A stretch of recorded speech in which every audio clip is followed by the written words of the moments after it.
Assalamualaikum warahmatullahi wabarakatuh. Waalaikumsalam. Alhamdulillah hari ini kita bisa melakukan kajian lagi dari karya fenomenal Syekh Akbar Ibnu Arabi bersama narasumber kita Mas Ahmad Junaidi, seorang akademisi yang sudah 10 tahun ini riset tentang beberapa karyanya ya Mas ya. Nah, ini salah satu karyanya Ibnu Arabi ini tentang momentum spiritual. Sini dikatakan bahwa di antara manusia pada satu titik tertentu dalam kehidupannya secara langsung diundang untuk kembali kepada hakikat dirinya dan melakukan perjalanan spiritual. Titik ini bisa saja terjadi pada waktu kelahiran seseorang, masa kecil, masa dewasa, masa tua, atau waktu kematiannya. Kendati demikian dia tetap sepenuhnya bebas untuk menerima atau menolak undangan itu. Nah, ini nanti kita akan bahas beberapa contoh-contoh dalam tokoh-tokoh besar spiritual Mas ya. Ada Jalaluddin Rumi, Ibrahim bin Adam, Ahmad Al-Sabti putra Harun Al-Rasyid, dan lain sebagainya nanti. Nah, di sini kalau undangan itu datang pada masa dewasa, dia akan mengalami suatu titik balik atau perubahan orientasi kehidupan serta-merta menggunakan sisa hidupnya dalam perenungan. Nah, ini monggo Mas ditunjukkan kitabnya mana dan introduksinya. Saya kemarin membaca kitab ini, Al-Wujud wa Zaman fil Khitab As-Sufi Indah Muhyiddin Ibnu Arabi. Jadi buku ini merupakan tesis di Universitas Al-Azhar Kairo dan ditulis oleh orang Indonesia. Masih muda. Orang Indonesia bisa masih muda. Usianya masih jauh di bawah saya. Kalau tidak salah orang Yogyakarta. Dan ketika saya baca-baca, saya menemukan kisah Syekh Akbar ketika mengalami pencerahan spiritual, atau saya lebih suka menyebutnya dengan momentum spiritual. Jadi ada perubahan yang drastis dari sebelum kejadian itu kemudian dibandingkan dengan sesudah. Jadi bisa jadi kehidupan dua fase ini bertolak belakang. Sini disebutkan bahwa Syekh Akbar ketika masih muda itu ya sesuai dengan kebiasaan anak-anak muda pada masanya, itu sering bermain, pesta, terus kemudian menggilir gelas untuk minum minuman keras dan lain sebagainya. Nah, pada suatu hari ketika mengadakan pesta dengan teman-temannya dan minum minuman keras secara bergilir dengan memutar gelas, tiba-tiba giliran Syekh Akbar ketika minum. Ketika mau diminum ternyata ada suara, tidak ada wujudnya. Ya Muhammad, ma lihadza khuliqta. Wahai Muhammad, kamu tidak diciptakan untuk hal ini. Tiba-tiba terdengar suara seperti itu. Kemudian terkejut Syekh Akbar itu. Kemudian gelas dilempar, terus dia lari ke sebuah pemakaman di pinggir sungai. Jadi ketika lari terus dia menemukan sebuah komplek pemakaman, dia berhenti. Dia berjalan dengan gontai karena terkejut, kaget. Kemudian berjalan ke tengah-tengah kuburan dan tiba-tiba dia jatuh ke dalam kuburan yang tidak terpakai, yang sudah rusak, masuk ke sebuah liang. Terus kemudian ya seperti gua itu Mas. Seperti gua kecil itu, ya kuburan yang rusak. Kemudian Syekh Akbar masuk ke dalam gua tersebut dan banyak beristighfar. Kemudian ishtaghala bi dzikri la yakhruju illa waqtas shalah. Jadi karena terkejutnya tadi itu, dia banyak istighfar dan berzikir di dalamnya dan hanya keluar ketika waktu sholat. Sampai kemudian 4 hari dia berada dalam liang itu selama 4 hari. Wa kharaja ba'da dzalika bil ulum al ilahiyah, dan setelah keluar dia mengalami pencerahan spiritual dan mendapatkan ilmu-ilmu yang bersifat ilahiyah yang seperti tertuang dalam karya-karyanya itu. Jadi sebelum kejadian itu dia seperti kehidupan anak-anak muda biasa, tapi setelah kejadian itu langsung dirinya itu dipenuhi dengan ilmu-ilmu yang luar biasa yang kemudian dia tulis sampai sekarang kita baca berjumlah sekitar 700 karya, 700 judul. Satu judul itu ada berapa jilid gitu nanti ya? Iya. Nah, iya. Itu usia berapa ya Mas? Disebutkan nggak di situ? Di sini cuma disebutkan wahwa hina idzin syababun min abnail malik. Jadi pemuda gitu aja. Oh, pemuda itu ya. Seorang pemuda, syabab. Seorang pemuda. Untuk lebih jelasnya mungkin ini ada rujukannya, bisa dilihat di kitab Ad-Durrus Tsamin fi Manaqib Syekh Muhyiddin karangan Abul Hasan Ali bin Ibrahim Al-Qori Al-Baghdadi. Mungkin bisa dirujuk ke sana nanti. Sini berarti ada semacam, ini sebutnya apa nih Mas? Apa ilham atau istilahnya apa nih Mas? Seorang mendapat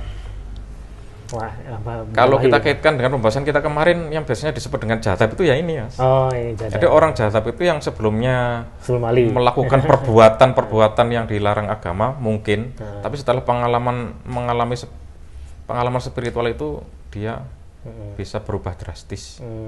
Jazab itu kan menarik. Jadi orang yang mengalami jazab itu sebetulnya ditarik oleh Allah untuk mendekat kepada dirinya. Dia dikendaki oleh Allah, diberi undangan untuk mendekat kepada. Nah, itulah sebut undangan tadi dia.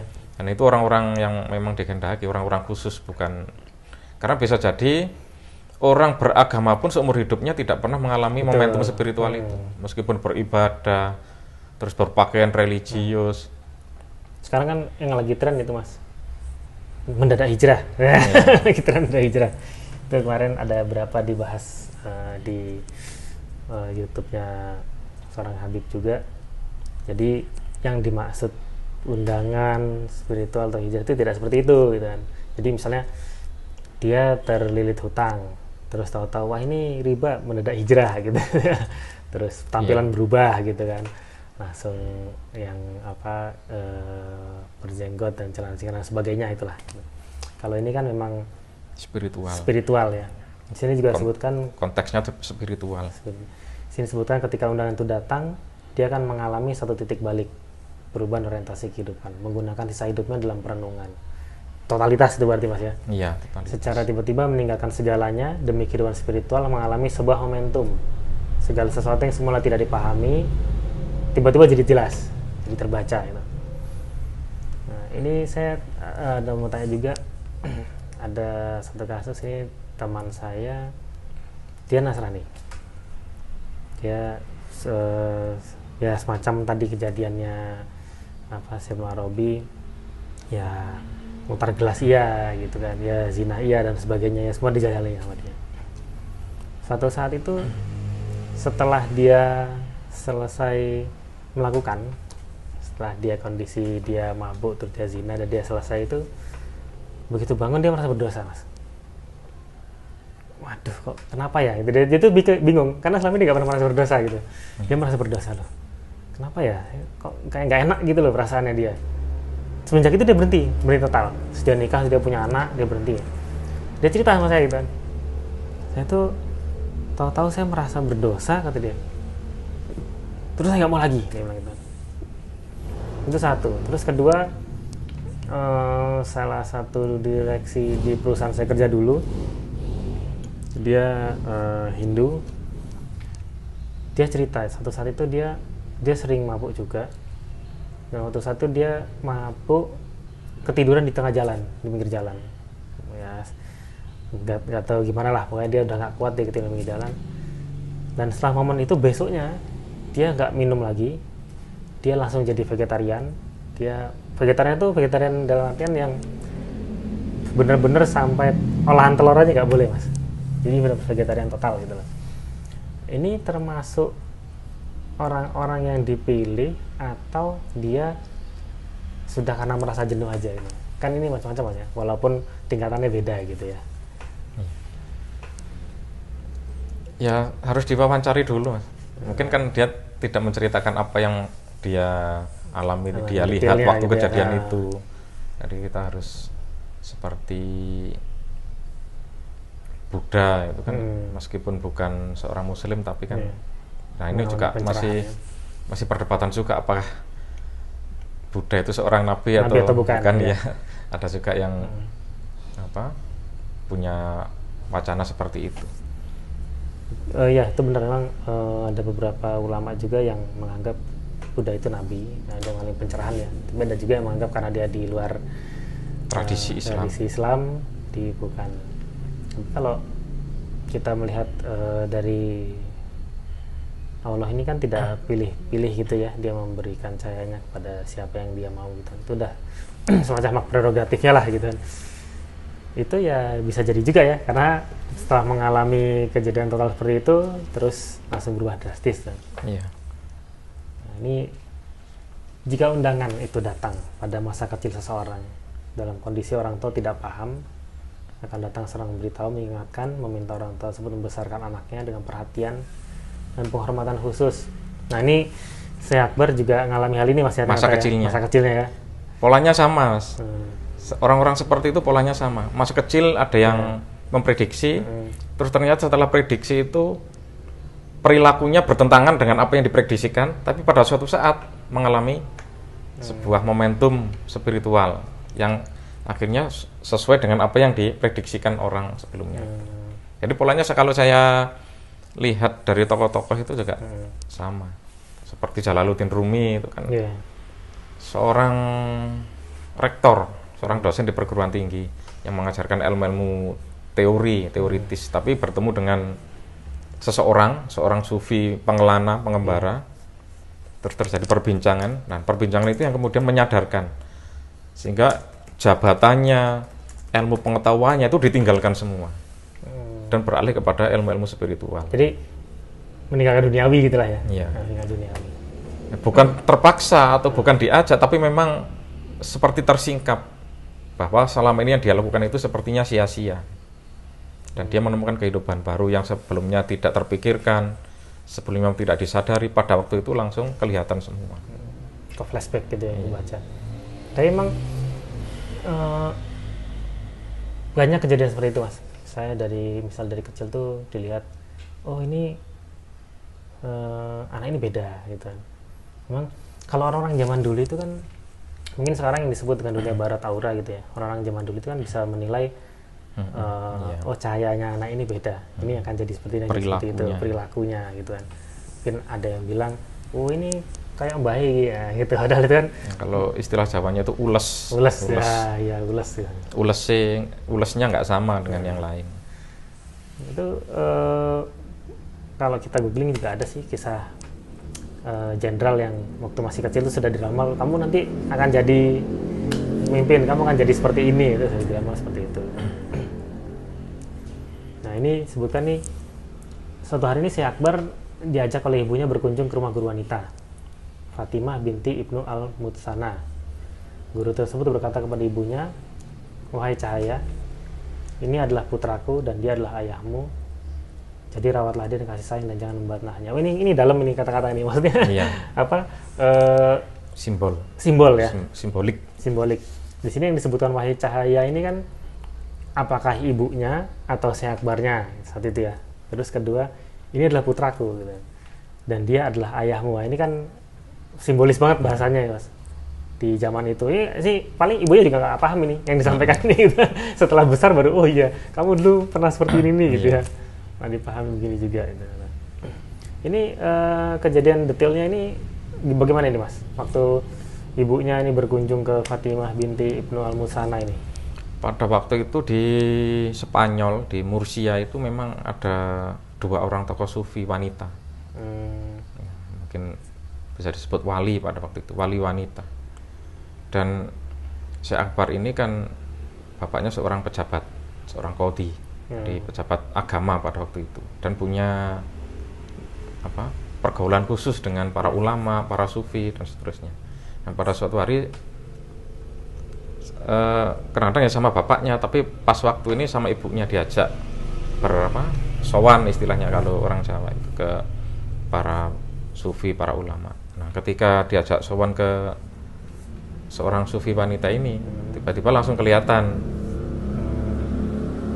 bahwa Syekh Akbar ini memang berbeda di mata sufi ini. Dan kemudian nanti setelah remaja, Syekh Akbar ini berguru kepada dua sufi wanita yang ada di itu ya. iya, termasuk yang ke beliau ini. Tapi kan kalau sufi wanita itu kan nggak banyak ya Mas ya, mungkin Iya. tidak banyak dan tidak terdata gitu ya. Tidak terdata oleh sejarah. Terdata. Ya, ada beberapa seperti Robiah Al-Adawiyah. Ya, Rabi'ah.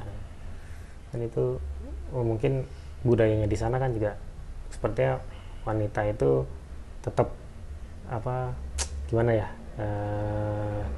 posisinya itu masih nggak Ya, bisa tradisi setara, itu tidak bisa. kalau di Spanyol itu sudah kosmopolitan, Iya. sudah modern. Jadi ketika ada tokoh-tokoh wanita ini terdata, ditulis. Tapi ketika di luar Spanyol atau mungkin pada masa dinasti Abbasiyah awal, dinasti Umayyah itu ya posisi wanita masih begitu rendah sehingga tidak banyak yang dimasukkan ke dalam catatan-catatan sejarah.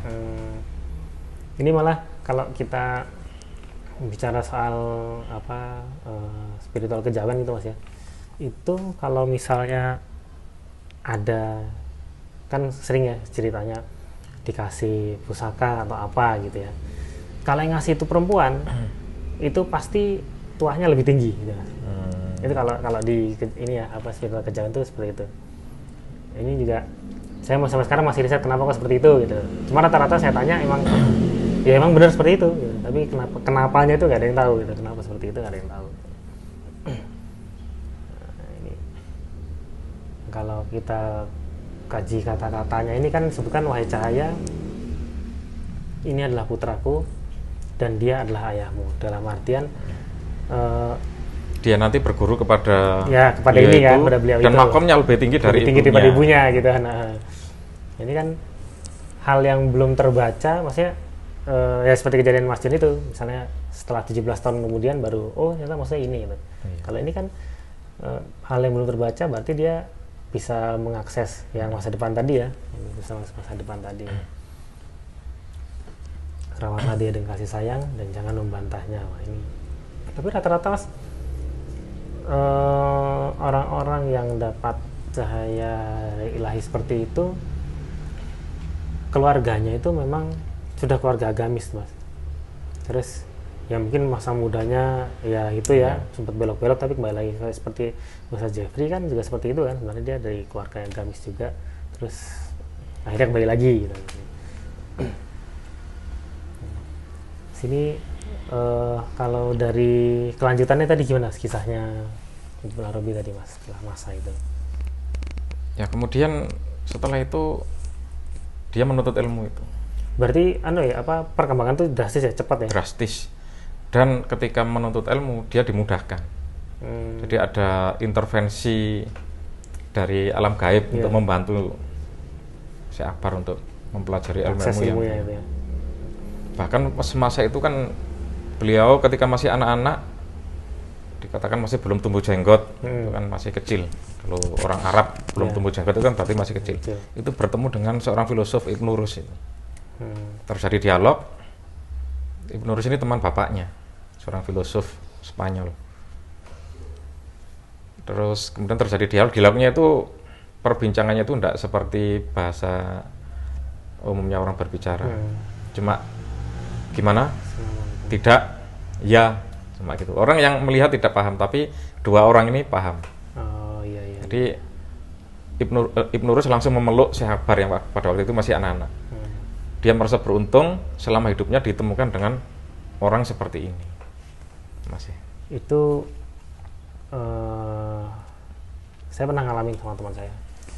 Jadi kalau kita ngobrol kumpul gitu ya Mas ya, berapa orang, 6 orang, 5 orang. Saya sama dia ini teman saya kuliah. Kita nggak ngobrol seperti ini, nggak. Cuma ya itu, oke, iya gitu. Jadi yang sekitar ini apa kalian ini punya bahasa kode apa gimana? Tapi kita saling paham gitu. Jadi sampai sekarang kejadian gitu. Kalau kita reuni juga seperti itu. Gitu. Mungkin kayak seperti kalau dari teori medan energi, medan magnet itu kan gelombang radio itu melingkar gini ya, gelombang itu besar. Mungkin dia ada klop gelombang yang sama gitu kan. Jadi mereka tercipta komunikasi yang tidak dipahami di luar gelombang itu gitu. Nah, ini berarti dari masa beliau ini mulai mendapat momentum spiritual sampai wafatnya dia menghasilkan 700 karya. Terus disebutkan juga ya Mas apa?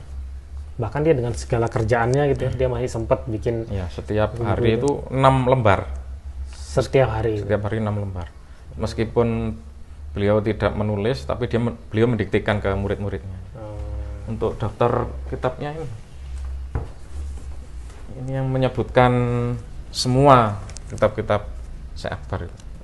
Kitab ini kalau pengen tahu lebih rinci dan jelasnya kitab-kitab apa saja yang dihasilkan oleh Syekh Akbar bisa dibaca di kitab ini.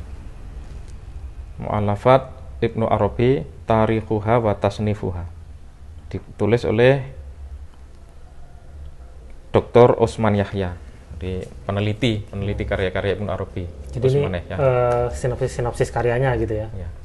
Diterbitkan oleh penerbit siapa, berapa halaman, berapa jilid dan seterusnya lengkap itu di sini. Tebalnya segini Mas yang sinopsis. Daftarnya judulnya ada segini. Daftar judulnya itu segitu. Daftar judulnya ada segini.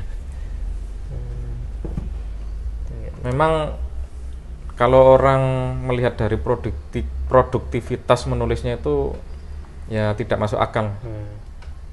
Karena di dalamnya seperti kitabnya Al-Futuhat Al-Makkiyah itu yang menjadi magnum opusnya itu semua ilmu ada di situ.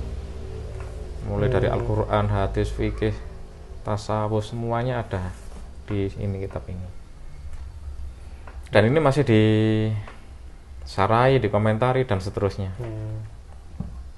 Nah, kalau kita lihat ambil kesimpulan memang yang mungkin disebut dengan ilmu laduni dan seterusnya itu ya, orangnya tetap belajar tapi mendapat bantuan, kemudahan, bantuan. Ada juga kok seperti Abdul Wahab As-Sa'roni yang sering kita bicarakan itu. Beliau pengagum Syekh Akbar, banyak mengarang kitab dan di dalamnya banyak cuplikan-cuplikan dari atau kutipan-kutipan dari karya Syekh Akbar. Selalu dikutip. Itu juga pernah mengalami ketika Syekh Abdul Wahab As-Sa'roni ini hidup, itu ada orang yang bernama Ali Al-Khawas, termasuk guru Syekh Abdul Wahab As-Sa'roni. Nah, beliau ini terkenal sebagai wali pada waktu itu dan sebagai orang alim, padahal beliau buta huruf, tidak pernah membaca kitab, tidak pernah membaca buku dan tidak pernah menulis buku, tapi alim.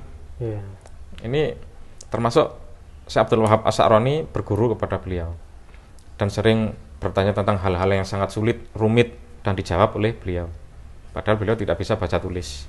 Kalau sekarang kebalikannya Mas ya, banyak bisa baca tulis tapi nggak bisa apa-apa.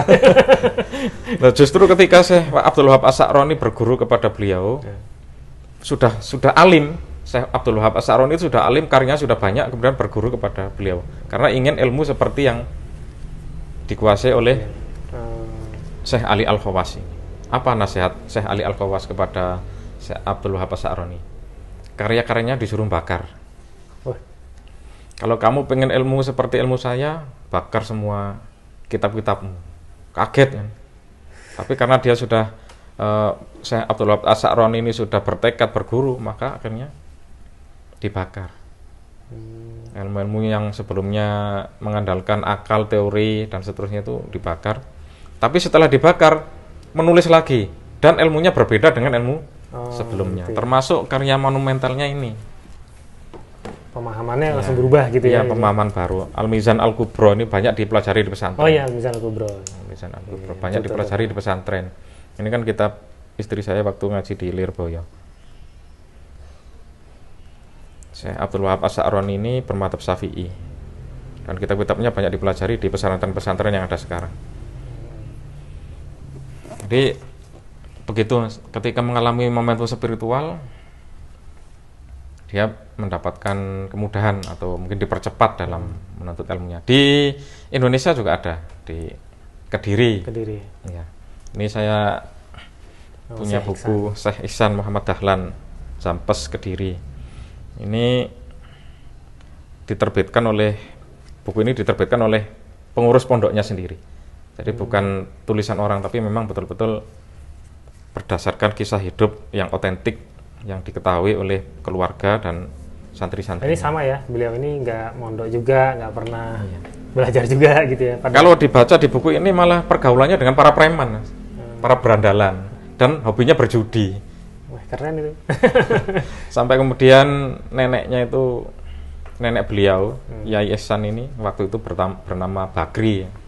Waktu mudanya bernama Bakri, nakal, bergaul, teman-temannya berandalan dan suka berjudi. Tapi jagoan, menang, adu ayam juga menang, berjudi sering menang, sehingga disegani di kalangan orang-orang di kalangan seperti mereka, di kalangan kriminal. Ini sampai neneknya susah melihat cucunya seperti ini, dinasihati sudah tidak mempan. Akhirnya pada waktu itu berziarah ke kuburan kakeknya dengan mengajak Syekh Ihsan ini waktu mudanya. Akhirnya pada suatu malam bermimpi didatangi seorang tua, yang itu kakeknya sebetulnya. Kalau kakek beliau itu mengatakan, kalau kamu tidak tobat, nanti kepalamu saya banting dengan batu ini. Terus kan Syekh Ihsan pada waktu itu yang masih bernama Bakri kan mentang-mentang, Anda itu siapa? Orang tua kok berani-beraninya preman ya, gitu. menasehati aku. Masalah tobat dan itu kan urusanku. Akhirnya dengan orang tua itu batu yang sudah dibawanya itu dibanting ke kepalanya, pecah, kemudian otaknya keluar semua. Terus bangun, istighfar, berkeringat dingin, terus kemudian menceritakan mimpinya kepada neneknya, pamannya, dan keluarganya. Terus akhirnya yaitu bertobat, memperbanyak ibadah, dan menuntut ilmu. Tapi menuntut ilmunya itu juga di sini disebutkan ada yang cuma 2 bulan pindah, 3 minggu pindah, terus sebulan pindah lagi. Dan kalau belajar itu tidak konsentrasi, tidak bisa fokus, tidak bisa rajin, tidak bisa fokus, dan pindah-pindah. Tapi bisa gitu kan. Dalam waktu yang sebentar. Tapi ternyata beliau bisa mengarang banyak kitab, dan bahasa Arabnya itu sangat tinggi sekali. Jadi sangat rumit. Banyak karangannya, tapi yang paling fenomenal itu ini. Sirajut Thalibin, 2 jilid. Ini mensarai karya Imam Ghazali yang berjudul Minhajul Abidin. Kitab ini bahasa Arabnya sangat rumit. Jadi kalau orang mengkaji kitab ini tidak kepada guru itu sulit. Dan saya alhamdulillah mengaji kitab ini kepada mantu beliau. Oh, pada mantunya. Ya, di Ngundang Legi.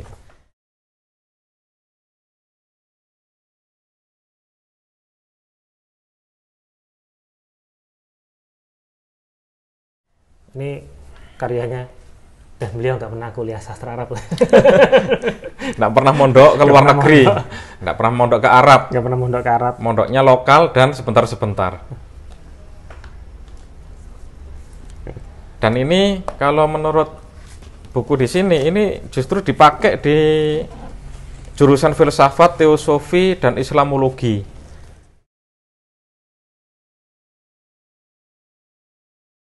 Di perguruan tinggi seperti di Amerika, Kanada, dan Australia. Oh, di luar dipakai ya? Ya, dipakai untuk pegangan memahami pemikiran Imam Ghazali melalui penjelasan dari Yai Ihsan ini. Bahkan di Mesir, di Al-Azhar itu juga jadi buku pedoman mahasiswa untuk memahami pemikiran Imam Ghazali. Bahkan Gus Dur sendiri sebelumnya tidak tahu kitab ini, tapi ketika Gus Dur itu kuliah di Irak, kan Gus Dur kutu buku, suka baca, sering pergi ke perpustakaan, menemukan kitab Sirajut Thalibin ini dan dikarang oleh Asy-Syaikh Dahlan Al-Qadiri. Gus Dur itu heran, kok ketemu kitab ini di Irak. Malah di sini nggak tahu ya, waktu di sini ya. Nggak tahu. Justru ketika ada tawaran dari Universitas Al-Azhar Mesir untuk mengajar di sana, beliau tidak mau, lebih mementingkan mengajar santri-santrinya di Kediri. Dijelaskan di buku ini. Itu orang yang sudah mengalami momentum spiritual kondisinya seperti itu. Jadi mungkin kalau orang mengatakan orang-orang seperti ini mempunyai ilmu laduni itu bukan tiba-tiba bisa terus kemudian bisa dipelajari. Ilmu laduni itu bisa dipelajari dengan amalan-amalan tertentu. Kalau menurut pemahaman saya tidak seperti itu. Itu hak prerogatif dari Allah terhadap seseorang yang dikehendaki, meskipun dengan proses yang sangat luar biasa, tidak instan.